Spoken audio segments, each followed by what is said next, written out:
If ever they trace the lines of my chest with ink as you trace them with your tongue, kiss me first. Hold my tongue to yours, pull it until it goes numb. Paste your lips to mine until I can taste your birth. If ever they open me and the bluebirds come rushing out, I want to hear you sing in the flutter of wings. This is the way things are healed. This is how the tired travelers gaze into the eye to be sustained. And when the blood goes rushing away from me, like children who have opened a forbidden spout, touch something of mine. Hold me that way to know that I want to hold you more than life itself. But a choice must be made.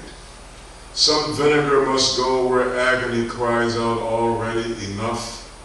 I hang in the tiny crochet in feeble hands as they give me a stranger's heart. If all of this is just a dream and you fly away from me before the gray takes over, I will touch you everywhere I go. I will declare the world your body and christen our children in the air of names.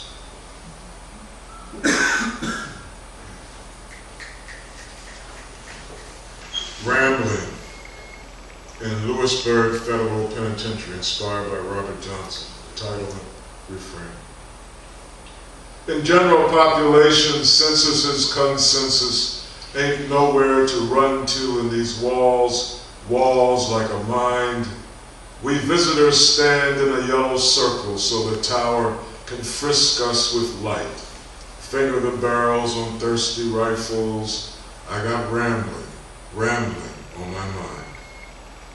In general population, madness runs swift through the river changing in hearts, men tacked in their chairs, resigned to hope we weave into air, talking this and talking that. And one brother asked, tell us how to get those things they got, those houses, those cars. We want the real revolution, things. I got rambling on my mind. In the yellow circle, the night stops like a boy shot running from a Ruger 9mm, carrying 44 Magnum shells, a sister crying in the glass booth to love's law, to violence of backs bent over to the raw libido of men, cracking, crack. I got rambling on my mind.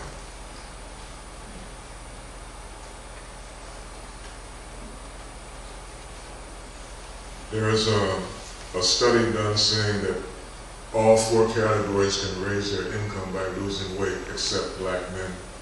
So it's like eat all I want to. American income. The survey says all groups can make more money if they lose weight except black men. Men of other colors and women of all colors have more gold. But black men are the summary of weight, a lead thick thing on the scales, meters spinning until they ring off the end of the numbering of accumulation. How things grow heavy, fish on the ends of lines that become whales, then prehistoric sea life beyond all memories, the billion days of human hands working, doing all the labor one can imagine. Hands now the population of cactus leaves on a papyrus moon waiting for the fire.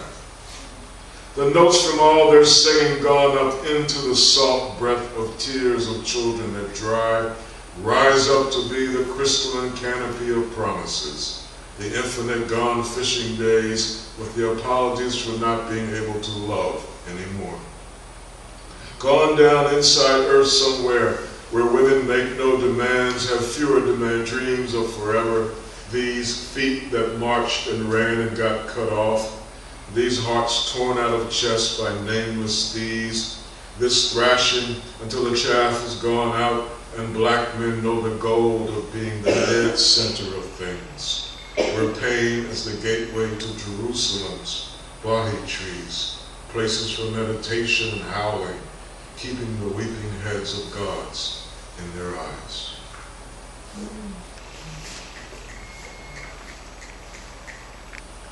Thank you for the finish now. This is a little book dedicated to Kenosha, Wisconsin, and to the Kenosha Congress of Poets for Peace. Marianne Lakovich, who lives, she lives in Kenosha, and she called in 2012 and asked if I would write about African American history. And the Congress of Poets for Peace is about bringing people together across their different political and religious and spiritual beliefs. So my friends are different from me in that they are conservative, very conservative, Republican Catholics. And I'm a center of the road Democrat and, Southern Baptist. And so, a little bit of difference. And so when I wrote this little book, I wrote it for them, and they loved it. And so I just want to raise Marianne's name, because if she hadn't called, I would not have written this book. And I'd like to read a poem for the Little Rock Nine. In 1957, and these kids went to Central High School in Little Rock, Arkansas, but they had to have the National Guard. The President Eisenhower at that time sent troops down to protect them. And I was 5 years old, going on 6. The names you will hear, the voices are fictive from children back and forth across time. The Little Rock Nine. It is Monday, I am 12 years old. The summers still feel like summer to me. Ernest Green. My elementary school teacher was white. I only had one white teacher. She was named after the juice the astronauts took into space. Tang. I got some Tang at home. Did you hear about the little girls who got killed while we was in Sunday school yesterday? Elizabeth Eckford. I live in Baltimore, and so do you. Your people are raw and stinky crew. My daddy a big shot on the avenue. Your daddy can't buy a pair of shoes. Jefferson Thomas. One little girl was named Addie Mae, just like my aunt from South Carolina. And when I come home from church, everybody was crying about the news from Alabama. I know Alabama. Alabama was on the math test today. If you're going 65 miles an hour, leaving Richmond, near where my cousins live, and you drive for 12 hours straight, will you get to Alabama? Hell no, because Alabama in hell. Terrence Roberts. The bus is hot, the white neighborhood full of angry faces, just 2 miles from where we live. Angry faces I see at night when I look out the window and wonder why I have to sit next to white children to be smart. I was smart all the time. My mama told me so when I did things the right way. Extra things, good things. Smart is knowing when something's missing. Carlotta Walls, Lanier. I like Malcolm X because he looks like me when I am so mad I can't stand myself. When my cousins take my model car shelf down, break up my cars, and then dare me to fight. When I have to walk from the white school home through the white neighborhood, when I miss the bus, or when I get a beating for what my friend did and he get a beating too, but mine hurt more because he did it, not me. So I like Malcolm X. He's so mean, Mr. Green. He's so mean, you got to be mean in Chicago. Minnie Jean Brown. When I was 14, a boy kissed me when we were walking to the movies. He sneaked me and I tried not to smile because kissing is a sin. And all the while, I was so full of hallelujah on the inside on the way to the movies we go to now because somebody made a way somehow, standing in lines with protest signs, dogs barking all around. So I make sure I sound educated when Henry sneaks to kiss me on the way to the movies. We have all kinds of movies in Philadelphia. Gloria Ray, Karl Marx. New York is faster than yesterday. Been here and gone before you remember it ain't here no more. We go downtown in the middle of tomorrow and it still be today. New York is faster than yesterday. I got a quarter for your $10 bill, give it to me. I'll pay your cleaner's bill because New York is faster than yesterday. And a high school diploma is all a genius like me will ever need in a city where a thrill is more to me if you will believe me, and believe me, you will. Thelma Mothership. What a word will do, my mama used to say at night when her work was done, rearing back in that chair of hers with the stuffing falling out of the arms. What a word will do when you know what words are forced, she would say, laying her head back, closing her eyes and settling down inside some dream.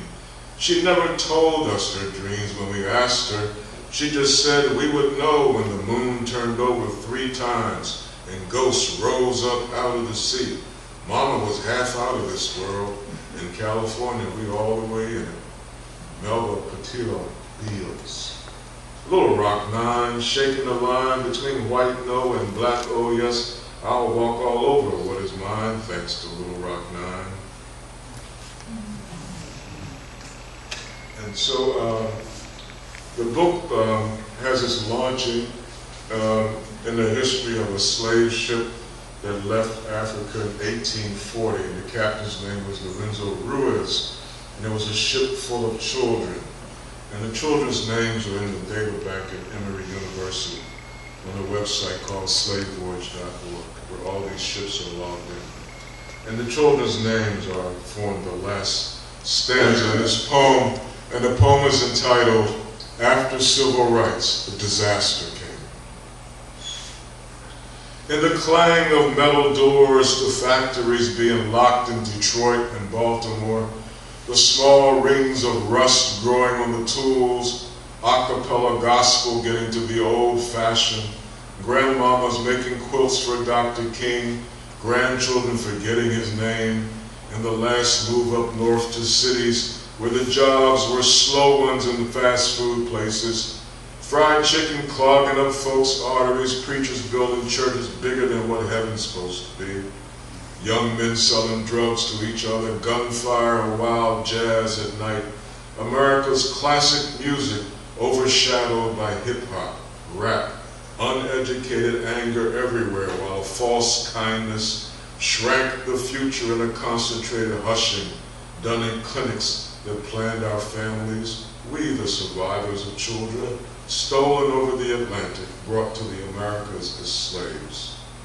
Mamboa, Bunde, Sulu, Hueboa, Mafoma, Janu, Boya, Daru, Mahu, Cobre, Mathe, Ita, Dora, Tuevo, Makeni, Momo, Maneni, Kanunde, Kumba, Gwenda, Iakaye, Sese, Belu, Koloma.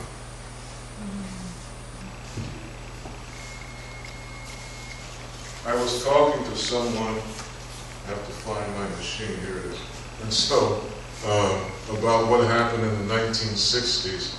So, I want to read, so I do what my students do, I'm going to read from my phone. They teach me all kinds of things. I come to class, okay, what am I going to learn today? And so what I've been trying to work on a little bit at a time here and there are poems about just what happened in the 1960s and during the civil rights period that led to such a wave of dilapidation, destruction, etc. And part of what happened was a shift in the models and functions and roles of black men in urban centers. And so in 1968, I was 16 years old. And this is a poem about the kind of grown men, say in their 30s or early 40s that were around at that time, some of whom I knew.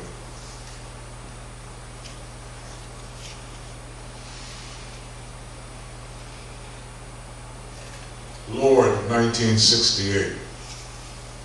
I take a toothbrush to the soles and clean the threads to my new Stacey Adams. Speak to the non-believers, brand new knit pants, my high-bore shirt collar starched, my knife in my pocket, my Roscoe under the car seat, $100 bill wrapped around 20s, a wife, 2 outside women, liquor and cars. Can't nobody tell me street life ain't sweet. 2 double shifts in the coke oven, a check fat as Wanda's thighs, rent paid up. I'm high on the fat hog, card clean, card game at the bar. Tell Dolores the deacon got a prayer meeting. headed over to Wanda's to lay up for a week. Let the women work to make the long money. A wife, 2 outside women, liquor and cars. Can't nobody tell me street life ain't sweet. The coke oven was so hot I sweated down in the last pew in the church. Friday came like it always do. I'm back, like a table for blackjack. New deck of cards, the dealer showing his hands as if he ain't cheating while we draw cards to burn the city down. A wife, 2 outside women, liquor and cars. Can't nobody tell me street life ain't sweet.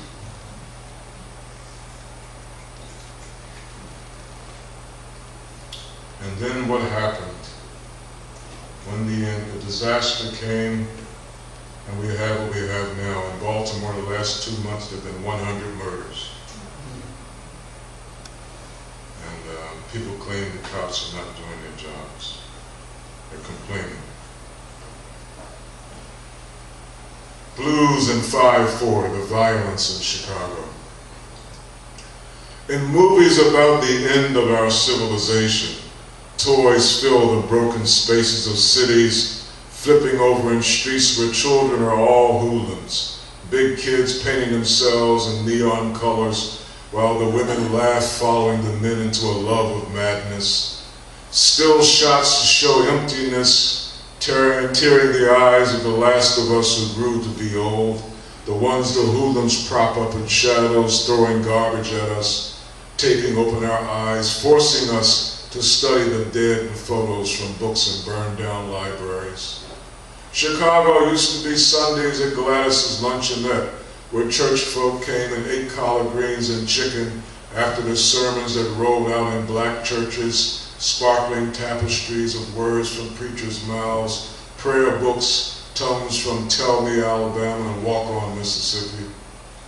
Now light has left us, the sun blocked out by shreds of what history becomes when apathy shreds it, becoming a name that bad children give themselves as they laugh and threaten each other while we starve for the laughter we were used to before the end came.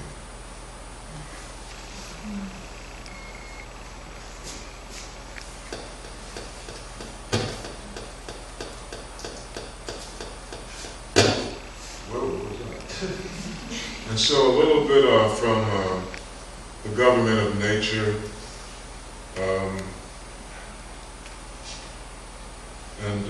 let's see, I wanted to read a poem from my father. And so I survived an abusive childhood, and it's a typical favorite uncle story, the man who taught me what I know about horses.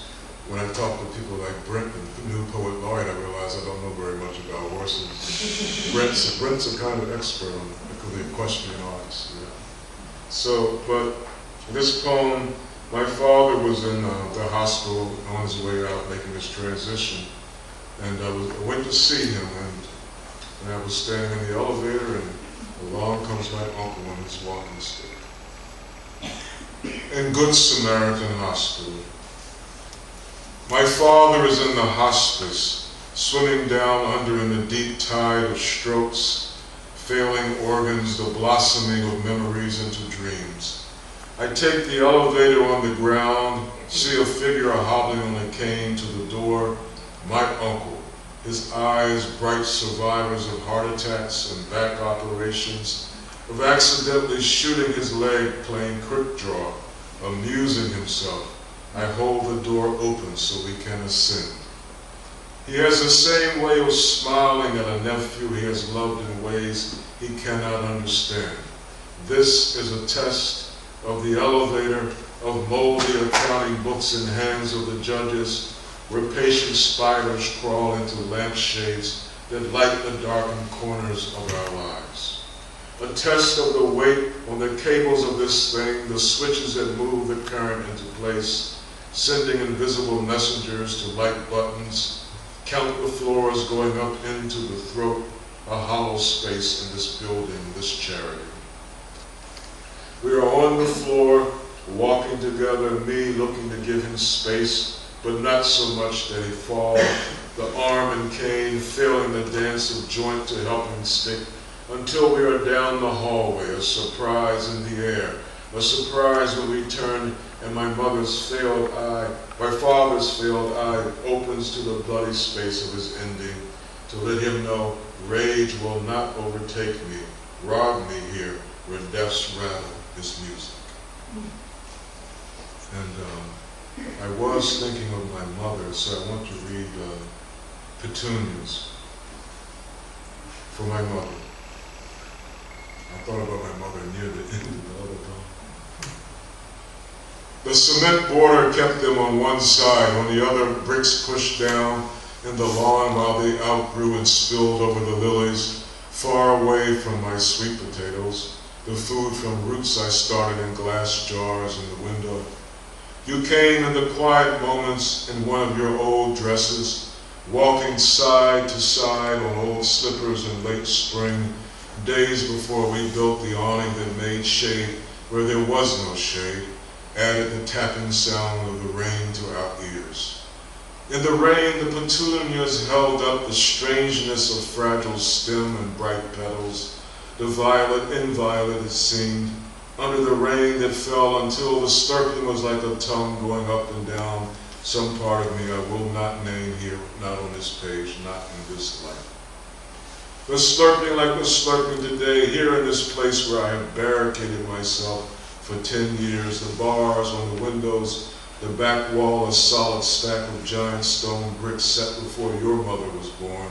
Secure now, I listen to the rain, how it is kept away from me. If I choose to walk in it, this glorious, natural, as undisturbed sex and undisturbed lives, it will feel and smell like something welcome, something I want, had I not been undressed, had I not been handled in the dark and made to know an evil wetness. At night, I wonder how deep my sleep would be had you known I was in danger and saved me.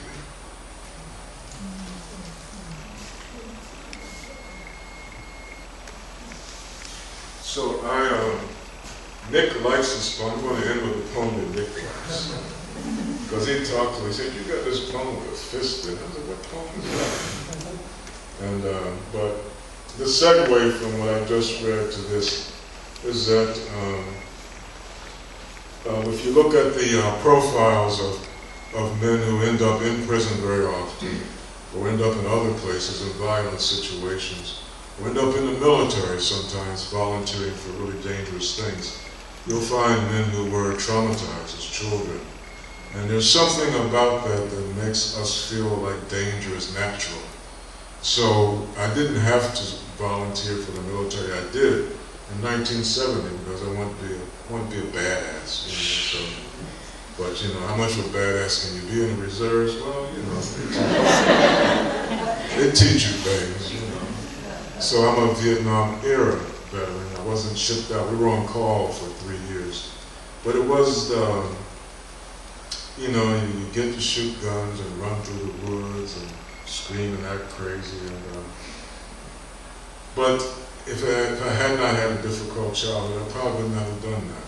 And I'm almost certain that a good percentage of men who volunteer for the special forces, which I really wanted to do, I wanted to be a ranger. And that might have really messed me up, but you have to eat bugs, you know? And so, I'm serious, you gotta eat bugs and mice and things like that, and other crazy stuff. But there I was, in basic training with the nephew of Stan Musial, the baseball player. He was our sergeant. We called him the Rock.